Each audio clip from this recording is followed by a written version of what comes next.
আসসালামু আলাইকুম বন্ধুরা, কেমন আছেন? গুজরাট থেকে সকল বন্ধুকে জানাই ইমেন কিচেনে অনেক অনেক স্বাগত। আশা করি সবাই ভালো আছেন, আমরাও ভালো আছি। চলে এলাম আর একটা নতুন রেসিপি নিয়ে। এই দেখুন, তার জন্য এখানে সমস্ত কিছু জোগাড় করে নিয়েছি। এখানে আমি মুসুর কলাইকে পেস্ট করে নিয়েছি, কারণ রান্না করতে গিয়ে দেখছি আমার বড়ি শেষ হয়ে গেছে। ওই জন্যই আমি মুসুর কলাইটা পেস্ট করে নিয়ে তাতে কালো জিরে, লবণ, হলুদ ও একটু চালের গুঁড়ো দিলাম, দিয়ে ভালো করে মিক্সড করে নিচ্ছি। এই দেখুন, মিক্সড করে নিয়ে আমি এটাকে ছোট ছোট করে বড়ি তুলে নেব। এই দেখুন, ওভেনটা জেলে কড়াটা বসিয়ে নিয়েছিলাম এবং তাতে তেল দিয়ে দিয়েছিলাম। তেলটাও গরম হয়ে যাওয়ার পর আমি ওই অল্প অল্প ছোট ছোট করে বড়িগুলো তুলে নিচ্ছি। দেখুন, এইভাবে আমি রান্নার জন্য বড়িগুলো তুলে নিলাম, কারণ রান্না করতে গিয়ে দেখি যে বড়ি শেষ হয়ে গেছে, তাই ভাবলাম নিজেই ঘরে বড়িটা তৈরি করে নিই।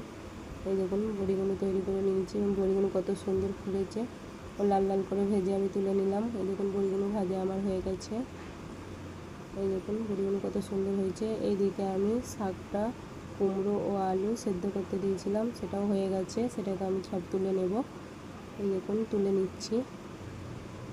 এরপর আমি কড়াটায় তেল দিয়ে দিয়েছিলাম, তেলটা গরম হয়ে গেছে। তাতে একটা লঙ্কা ও কালো জিরে ফোড়নে দিয়ে পেঁয়াজ কুচি দিয়ে দিলাম এবং সেটাকে নেড়ে নিলাম। কালারটা চেঞ্জ হয়ে যাওয়ার পর আমি পোস্ত বাটা দিয়ে দিলাম। এই দেখুন, পোস্ত বাটাটা দিয়ে ভালো করে আবারও নেড়ে নিলাম। এরপর পরিমাণ মতো লবণ দিলাম, দিয়ে হলুদ গুঁড়ো দিলাম 1 চামচ, লঙ্কার গুঁড়ো, ধনে জিরে গুঁড়ো সমস্ত কিছু দিয়ে আবারও ভালো করে মিক্সড করে নেব। এরপর আমি সেদ্ধ করে রাখা শাক, কুমড়ো ও আলু সমস্ত কিছু দিয়ে দেব, দিয়ে আবারও ভালো করে মিক্সড করে নেব। তারপর আবার বড়িগুলো দিয়ে দিলাম, দিয়ে আবারও ভালো করে মিক্সড করে নেব। এই দেখুন, সমস্ত কিছু আমি একসাথে ভালো করে মিক্সড করে নিয়েছি। এরপর অল্প একটু পানি দিয়ে দেব, দিয়ে আবারও সমস্ত কিছু ভালো করে মিক্সড করে নিচ্ছি। এই দেখুন, ভালো করে মিক্সড করে নিয়েছি।